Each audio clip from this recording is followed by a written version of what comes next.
Je n'ai que de bons souvenirs d'ailleurs de l'Algérie, puisque j'y suis resté 4 années.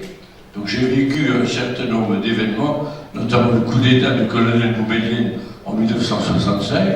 J'ai découvert l'amour également en Algérie, puisque j'ai rencontré une jeune institutrice corse que j'ai épousée par la suite et qui est au bout de cette salle. Donc nous aimons l'Algérie, la Méditerranée.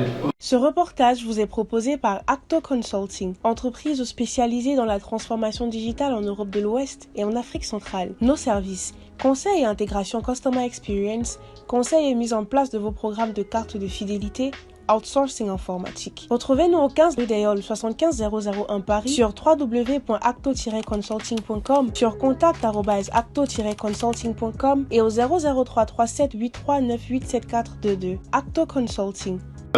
L'année 2022, vous avez choisi, puisque c'est l'année du 60e anniversaire de l'indépendance algérienne, et notre président de la République actuelle, M. Macron, a avancé de façon résolue, effectivement, sur la question de la mémoire. Donc il y a un sujet qui me succédera, un conférencier qui me succédera et qui abordera ce problème.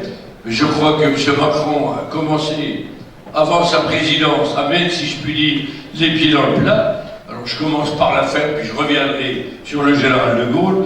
Il reconnaît l'assassinat par la France de Maurice Audin. Il réhabilite le militant Ali Boumengel, qui durant la bataille d'Alger avait été capturé, si je puis dire, et disparu, tué, voilà. Il reconnaît les crânes des combattants algériens du temps de la conquête. Il commande le rapport Stopa du 20 janvier 2021 et ses recommandations. Bon, il n'y a pas ni excuse ni repentance, mais tout de même un certain nombre de mesures, notamment d'ouvrir, c'est quand même assez important, même grave et odieux, les archives judiciaires, leurs archives judiciaires, police, gendarmerie, l'armée, en rapport avec la guerre d'Algérie. Mais du côté algérien, on ne se satisfait pas de la reconnaissance par le président Macron de ces déclarations. Alors nous savons que Jacques Chirac avait servi effectivement comme officier en Algérie. Il était dans la région de Tlemcen, où est né le président Bouteflika. Il se rendra 2 fois en Algérie, en 2002 et en 2003. Il a fait la déclaration d'Alger très importante, puisqu'il voulait un partenariat d'exception, effectivement, avec l'Algérie. Il voulait redonner